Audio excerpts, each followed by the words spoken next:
This is my table covered in Lego base plates, and in this video I'm gonna challenge myself to transform this empty space into a massive Lego theme park with working rides and attractions. The challenge begins now. Okay, so before we lay down a single brick, we need inspiration to building this theme park. So my first logical step was to book a plane ticket to Florida and go to an actual real-life theme park that's literally made out of Lego. That's right. Legoland. I spent an entire day here doing rides, eating food, playing games, and almost anything you can possibly imagine. Ow, the Lego bricks are like poking my butt. But at the end of the day, I had taken enough notes and was satisfied with my experience. And the park is closing, so it's time to go back to the studio and get building. And now the time has come to add the first thing to our Lego theme park. What about a massive entrance where people can buy tickets and enter the park? Every theme park has one of these, like even Legoland did. I'm gonna start by building 3 ticket booths, and inside each one, I'm gonna put an employee that can sell tickets to customers. And once they buy a ticket, they can enter the park using these revolving doors that I built. And most importantly, every theme park needs a name. So what are we gonna name this theme park? After an hour of thinking, I thought of Hype World. It's kind of catchy, so we're gonna roll with it. But to make this sign look cool, I'm gonna build a miniature Earth using a sideways building technique, a tiny rocket, and a trail of fire using a bendable wall technique. And when you put the 3 together, it looks like a rocket that's launching into space.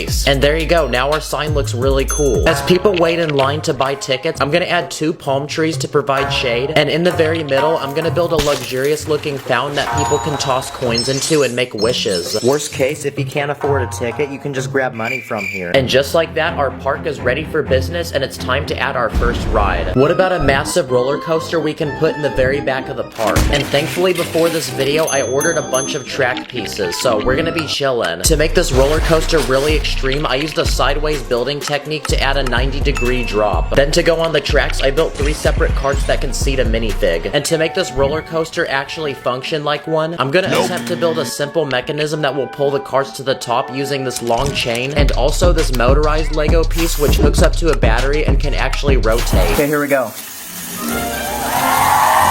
Oh, let's go, yes! Wow, at this point, I don't even have to manually push the cars to the top, it just goes on its own. But even at this point, the ride still feels a little boring, so I'm gonna add a spaceship, astronaut, and 3 different planets in different sizes throughout the ride to give it a cool outer space theme. Oh yeah, also, I added a camera that takes your picture on the ride.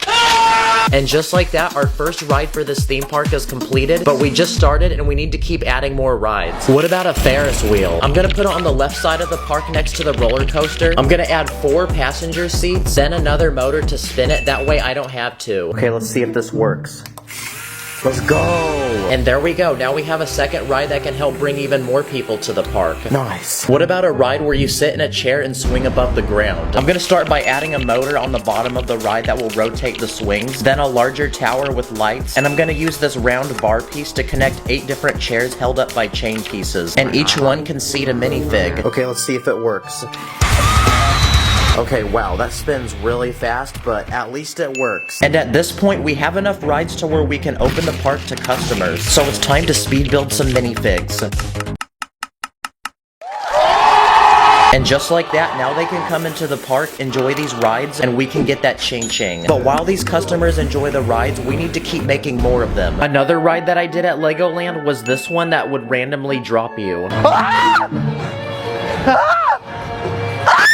So what if we tried building one of these in Lego? To build it, I'm gonna make a vertical pole and a platform with 8 different seats that can go up and down. And to make it go up and down, I'm gonna use a string piece because I ran out of motors. It's time to torture these minifigs. During my time at Legoland, I also remember going to one of the many food stands throughout the park and copping some delicious food. So what if we made a few to add to our Lego theme park? That way the people at this theme park can eat. This first one is a hot dog stand, so now people can be munching on some delicious glizzies. This second one is an ice cream stand with 4 different flavors of ice cream. And this final stand I'm gonna build sells hot and fresh popcorn. But the best part about theme park food is that we can make it extremely overpriced and get tons of money. And just like that, now we're super rich and we have enough money to build the next ride. At Legoland, there were also a lot of driving rides, like this one where you go on an African wildlife safari. Whoa, look, there's a lion. Yeah, I think I'm a little too old for this ride, honestly. So what if we tried adding a driving themed ride to this park, like bumper carts? Hey you, build this Lego set for me right now. I'm gonna start by building 3 different bumper carts that can seat 3 different minifigs. Then in this empty spot of the park, I'm gonna build a large arena where they can go to battle. Fight! And there we go, we have another ride down. Okay, I just realized ever since we opened those food carts, people are eating and then going on the ride and throwing up. So the next thing we need to add to this theme park is a cleanup crew that can get rid of the mess. Clean up on aisle 5, please. And there you go, now they can get to work. Then I'm gonna add a bathroom to the theme park, that way if people do have to throw up, they can go here. When I was at Legoland, there were also lots of rides that involved water. So on this side of the theme park, I wanna build a massive water slide for minifigs. I'm gonna go ahead and build a tower with 2 massive slides going down. And at the bottom of each ride, I'm gonna add a pool of water. No, like actual water, guys. Bruh. And now it's time to test each slide. Okay, slide number 1. And slide number 2. Yes, sir. And okay, that worked out pretty well. I also ordered these transparent round tube pieces, and if you connect them together, you can make one long tube. So I'm gonna go ahead and turn it into another water slide. Okay, here we go. Nice. And just like that, we've now added a water park to our theme park. When I was at Legoland, I also tried carnival games, like this basketball one. And I've gotta say, I'm probably one of the best in the world. Are you guys watching? I got the J's on, so I'm gonna make this. Oh crap, my bad. We have one final empty section of the park left, so what if we fill it with carnival games? Starting with this first one that I've seen at theme parks, and pretty much you have to climb the top of this rotating ladder without falling off. Come on, make it. Let's go. Come on, come on. Yes!